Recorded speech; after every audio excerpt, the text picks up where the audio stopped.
so excited today.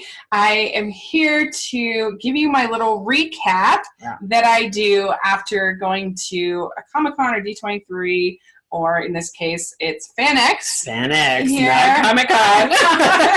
And this was so much fun, this one, because I was able to go with my friend, Larry. This was so exciting. I was able to actually use my guest room twice this winter, because Amy came too, which was so fun. So, yes, so we got to both go to FANX, and this was really fun because I actually got to go for free this time because I had tweeted so much last time that they gave me a free pass. I was like, woo! So, yeah, and this was definitely way smaller than than any one that I've ever been to before. They had less guests. It was only 2 days. It was definitely, I'm not sure why it was smaller. I'm not sure what happened or what the strategy was behind that, what was going on. I know last fall they had huge problems, particularly with the photo ops. That's a separate company, but they may have just been trying to, I don't know, maybe trying to cool off a little bit and give kind of, but the people that they had were really quality and were really fun, and it had its bumps in the road like all cons do. But I thought I'd just go real quick over the panels that I saw. We talk a little bit of ones we saw together. And so it started out on Friday with the first one that we saw was a little bit of John Cleese. I was there for about 25 minutes, maybe 20 minutes. And they had some fun questions for him about Monty Python, Fish Called Wanda, some of these things. And that was really funny to hear, his responses. And he was hilarious.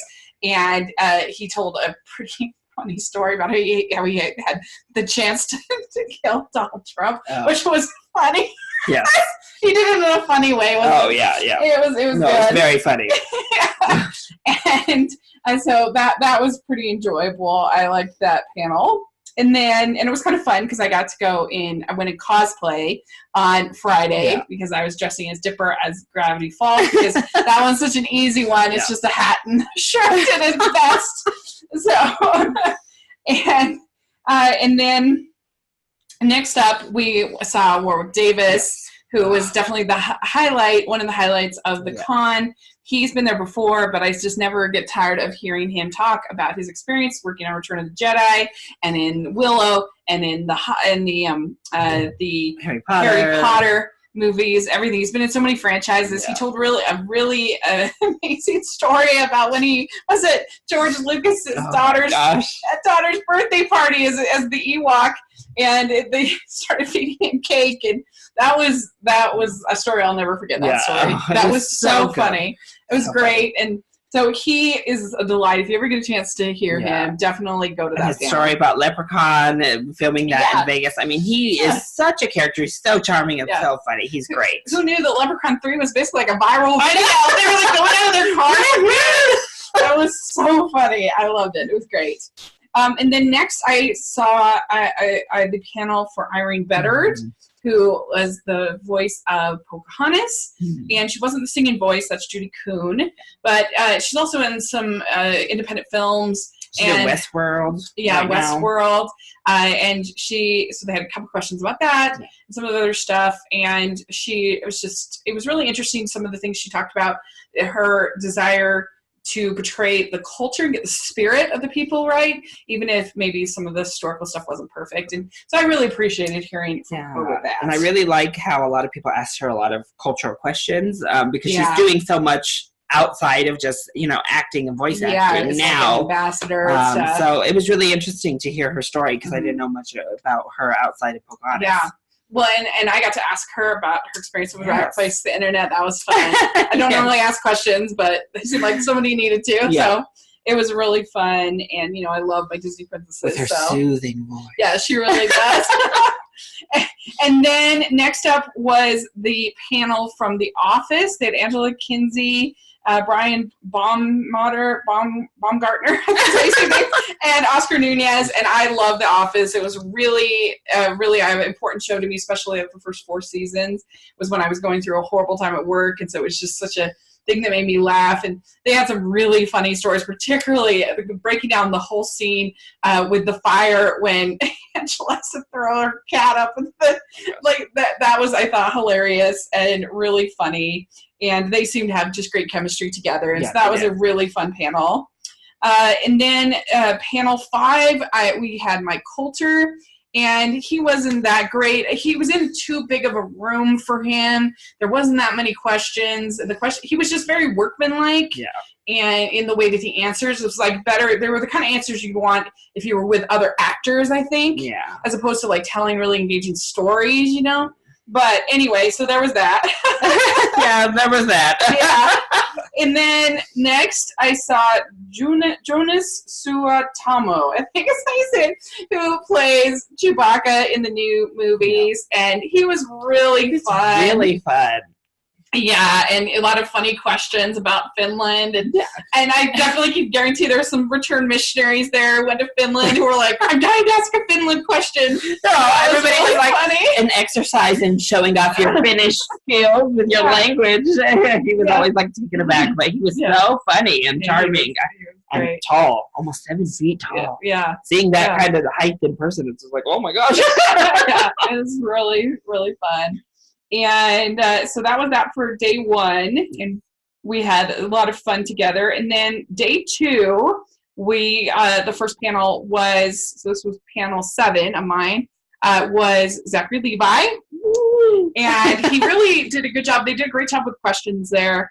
They covered everything. There was even questions about him being in the Thor movie. There was questions about Tangled. There was questions about his musical career. There was questions about, obviously, about Shazam.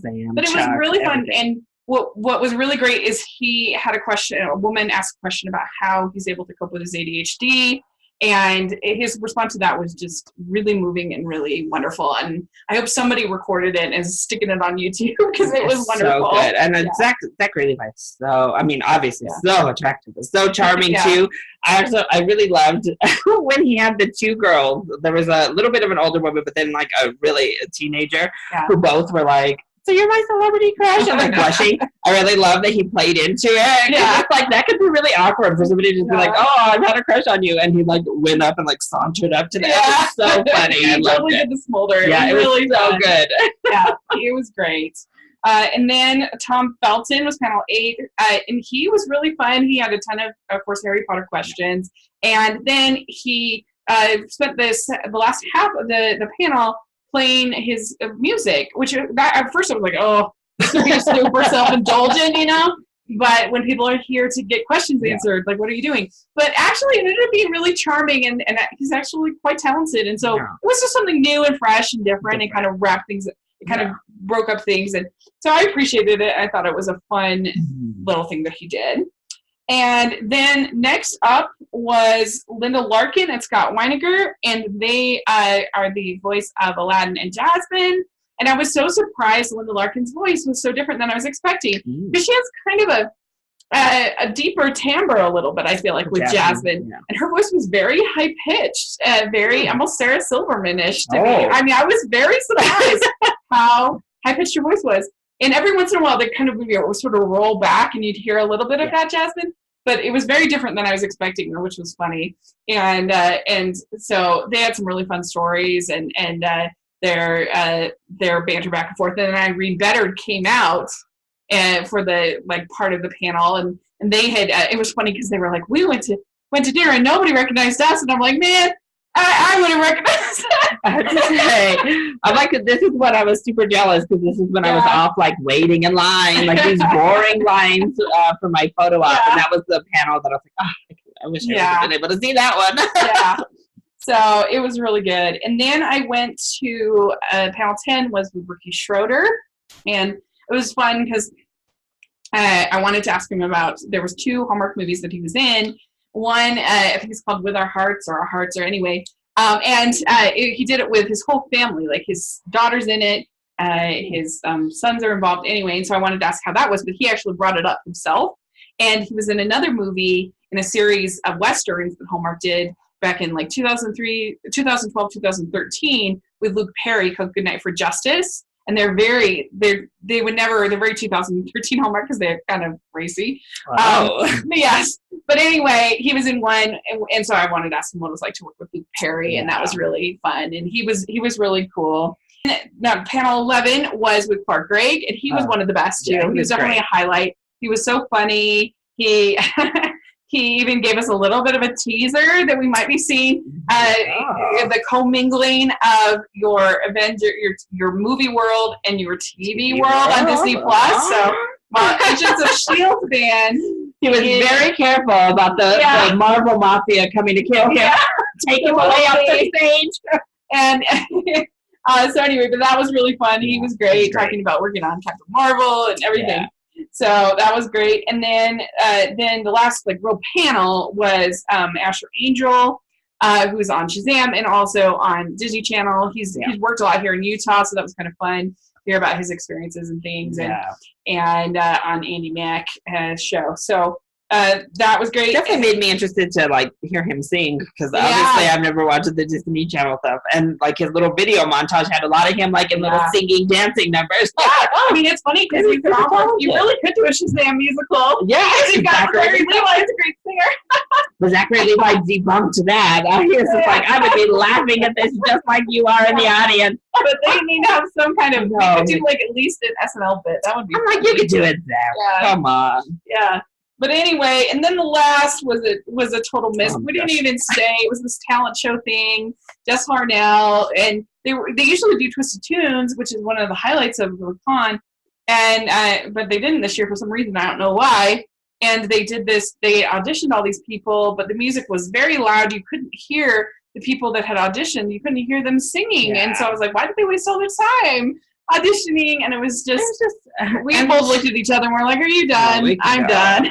At the end of the day, long 2 days at the con. Yeah. It was just very weird because the montage at the beginning showed them all doing good impersonations, and instead they have them singing Journey, Don't Stop Believing, not even in character voice, it was just their voice.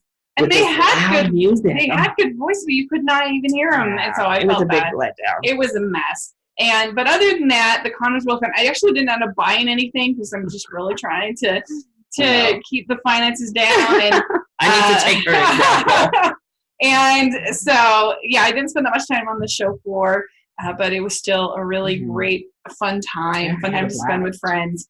And of course, there was Easter weekend too, which was really a fun that co-time existed. So there you go. That's my report of FANX. If you got to go to FANX, then put in the comment section what were some of your favorite panels, or which one sounds most interesting of the ones we talked about. I'd love to hear your thoughts, and let us know what cons you've been to. Let us know about your con experience. If you cosplayed or what celebrity, have you done any photo ops? Are you crazy like me, just always doing photo ops? But let us know your experiences. Yeah, that'd be really fun. Where can people find you? Yeah, you can find me here on YouTube as well as on Instagram and Twitter, all at LCScreenTalk. Great. And you can find me at Rachel Reviews, all of our social media, and on iTunes and here on YouTube. And thanks so much. If you can subscribe to the channel and give your thumbs up if you enjoyed the video. So thanks again, and we will hopefully get together again soon. Yeah. Bye. Bye.